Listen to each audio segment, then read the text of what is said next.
کله چې موږ د واده اړوند اروپو سره جلسه اخلو په څو برخو کې له موږ سره ډېر مرسته او کومک کولی شي. لومړی د تحقیق په زر او اسانه کېدلو کې موږ سره کومک کوي. دویم موږ سره دا مرسته کوي چې زموږ او د مقابل لوري شخصیت وسنجي، چې زما شخصیت او د مقابل لوري شخصیت څومره د واده لپاره مناسب دي.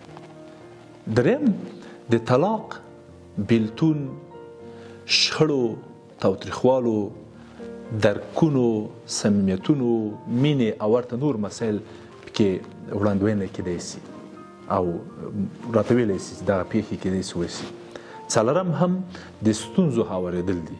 ډېر ځله زموږ په ټولنه کې د تحقیق مسله، د لیدنو مسله، د کتنې مسله لږ سخته ده، خو کله چې موږ اروپو ته ورځو دغه ستونزې هوارېږي او دغه واده هم له دودیز شکل نه، موډرن